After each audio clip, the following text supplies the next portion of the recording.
to say about it. He's looked comfortable out there. He's going through the motions. I feel like he's making the proper reads. He's not forcing anything. He's just letting the game come to it, which we enjoy. We love to see from him, especially the mobile part, him getting out that pocket on that fourth down. If he can find Jennings the way he found Addison, they'll be just fine. McCarthy 4-7 for 30 yards. Mikey swim by 7.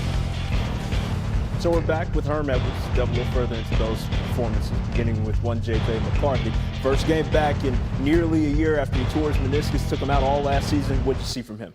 He had tremendous poise in the pocket, and you like it. You're talking about a guy got injured. Now, this is the first time he's coming back in a live football game. I know it's preseason, but it's live. He was very good in the pocket. He got him some early, easy throws. He is talented now. That throw right there is a difficult throw. Made 2 really good throws on the run. You can see his ability here to run a little bit smart, get out of bounds, little play action, hold the defense. Nice throw here to the boundary. Very nice throw. So, you know, when you look at this guy, I mean, this is why they drafted him. He's just got to stay healthy. I tell you what, he has a lot of talent. Yeah, that's the thing that was so questionable about him coming out of Michigan, was whether or not he was being hidden in that offense, but now he's getting a chance to shine and taking advantage of it. Now, moving over to the G-men. Jackson Dart, his debut under that quarterback franchise, under that franchise, you said he reminds you of another quarterback that Brian Dabo got to coach? Well, yeah, Josh Allen. When you think about it. Now, he's not as big as Josh Allen, but he's mobile like Josh Allen. And he has tremendous arm talent and strength. When you watch him play, I said, you know, if you're Coach Dabo, you're saying, you know, this guy reminds me of that guy that plays in Buffalo that I got to coach. Because he's big, he's strong. Look at his throw here. He's getting hit, stays in the pocket. Nice throw there. I mean, so the Giants, you got yourself quarterback. There's no doubt about that. And you look at him here. Watch him run. He reminds you a lot of Josh Allen the way he plays football. Now, you got to tell him, you got to go down. Right. Don't take those hits. You got to tell him to slide. Right. Know when the journey's over, protect yourself and slide. Feet first instead of head first. That's how you make yourself. Don't get hit. Give yourself a long career in this league. So, Giants fans are certainly hopeful. We will see how it all pans out. But always appreciate the knowledge of it. The one and only #1, Cam Ward. He and the Titans taking on the Buccaneers. Early second quarter is where we get it started. Ward's second drive after a 3-and-out. Plenty of time and plenty of poise. Finding Calvin Ridley, a 27-yard gain for his first completion of the game. Very next play, it's after a penalty, 1st and 24. This time turning off the touch. Over one defender, underneath another one. A first down to, once again, Calvin Ridley. 2 plays later, it's more Ward to Ridley. 13-yard gain on 3 targets. He was 3 for 3 to the veteran wideout. First down, Titans. Later in the drive, it's 3rd and 9. Money down. This time finding Chigokonkwo for the stick at the sticks for a first down. And then 3 plays later, Tyler Lockett on the receiving end. 2nd and goal now. Tony Pollard does the dirty work. Titans repeat themselves. I feel good operation-wise. We really didn't have any MAs. I think the biggest thing is just us being able to play in a real game atmosphere together, getting the vibe of each other, then playing together like we do. It's not really too different from college. It's just more being, I would say, alerted on 3rd downs. Just the cans that you can get to in Coach Callahan's offense, and then just getting the ball out when it needs to be out. I got to maximize my drives. I had a 3-and-out in the first quarter, and that was all we did. So just maximizing my drives and, you know, just trying to continuously move the chains. You got to be able to get a defensive break. Number 2 off the board was a potential 2-way contributor for the Jags, Travis Hunter. First preseason game for him was against the Steelers. First quarter, Jags 3rd and 5 at their own 39. Hunter, number 2 receiver from the top of the screen, Trevor Lawrence, finding him on the quick slant route. Nice little easy pitch and catch to get the juices flowing. That's a gain of 3. Later in the drive, it's 3rd and 12. Lawrence from the gun.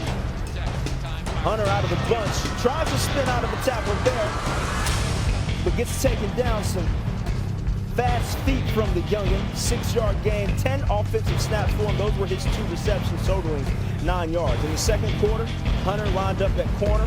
Nub side of the offense, goes in to make the tackle, cannot. Caleb Johnson stepping over that tackle. Hunter played 8 defensive snaps in this one. Missed that tackle, but was not targeted. Here's Liam Cohen on the performance. I think he made a couple good catches on some option routes and missed the one tackle defensively that I noticed. Like, that was the only things that I kind of noticed about his overall play. In terms of that, I'll have to watch the tape on how he operated defensively a little bit more. He wanted to keep playing offense. After the first drive, he came up to me. He's like, "Can I go back in on home?" And then enough time to go empty. So that was no problem from a communication standpoint. Okay, before we go any further, let's get Coach Herm Edwards here to discuss this here, because yesterday we talked about the balance of offensive and defensive snaps for one Travis Hunter. I know he has the iron lungs, but it's about management all the while. So how do you feel like the Jaguars approached that Saturday? Well, I thought what they did really a nice job of this, allowing him to play offense first. Why? It gets the fan base all excited. What do? First play of the game, they throw him a pass. Throw him a little hit pass, he catches it. It really can't go anywhere with it, but they got him involved in the offense early. I mean, the fan base is excited about it here. Same route again, okay. And so here we go. And then he played a little bit of defense, played corner. The issue I have is this, to be quite honest. When the season starts, not preseason, how are they going to use this guy? They're saying we're going to use him 30 plays on offense, maybe 40 plays on defense. That's 70 plays. That's a lot of plays for a young football player. I think if I was the coach, I would use him on defense. I'd play him at corner. I would use him as a specialist on offense. Right. I'd give him a series of plays, situational football, third down, red zone. I don't know what they're going to do, but I do know this. If they try to play him 70 plays every game, that's going to be very difficult. That's a lot on a wiry frame like Travis Hunter, even if he does put on a little something as far as weight goes. Yeah, he did it in college, right? But different ball game. The ball teams that he's playing with now, they play on Sunday. Yeah. Just professional football. Grown men. I love the guy. Yes. I think he's an outstanding athlete, a great football player.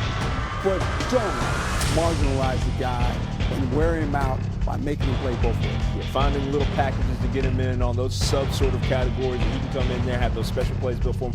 That is how you likely maximize on his talent. Now, shifting a little bit to the top pick overall, Cam Ward. We know that it's essential for rookies like him to get off to fast starts just generally. And got an early scoring drive out there for Tennessee. How did you feel he did in the first show? Well, I thought anxiety. He got a lot of pressure on him. When he's the first player picked, he goes to a place that basically wasn't very good last year, right? He's the quarterback, right? But they got a quarterback. Now, what they have to do with Cam Ward, they got to protect him. He has arm talent. He has mobility. He made some nice throws here away from coverage. I like that one right there. Guys running across the field. He sits in the pocket. He doesn't have antsy feet. He can read the protection. They got to protect him. They gave up 52 sacks last year. 52. That's how you get quarterbacks beat up. Yeah. So they got to make sure they help him. He can't do it all. He can't throw it and catch it and block as well. He's got to play quarterback. But they have a franchise quarterback. I'll tell you one other thing he did well. Find a veteran receiver in Calvin Ridley. Just find him, go to him if you need to. In any case, we are far from done with you, Herm. Stick around for us. We'll get back to you in just a minute. Thank you. We had a 70s show take place in Jacksonville, by the way. Word to Fez. Cam Little, 6th round pick out of Arkansas in 2024. And Woo Pig Suey from 70 yards out. Young boy lets it fly. Sideline goes crazy. Not the NFL record since it's the preseason, but it's still certainly noteworthy. Cam Little, have yourself a night. Moving along to Patrick Mahomes and them, fresh off a Super Bowl trip, not a win. They opened up their preseason Saturday against the Cardinals. Early first quarter, no score. Chiefs, 1st and goal. Mahomes to Jason Brownlee on the back shoulder throw. Nice little start to the season. That was Mahomes' only pass attempt before being taken out of the game, so he cashes in on it. Chiefs up 7-0 early. Now, Kyler Murray was also fully suited and booted for the Cards in this one. 2nd and 7 at the KC 45, finding Marvin Harrison Jr. for 15 yards. It's a first down for Arizona. Later in the drive, 1st and 10, Murray rolling left, looking but finding Jayden Hicks, who plays for Kansas City. Murray not happy, obviously, with this one. You can see on the replay, Hooks just finding Murray's eyes the entire time. Murray went 7 for 8 with 96 yards. That interception was the only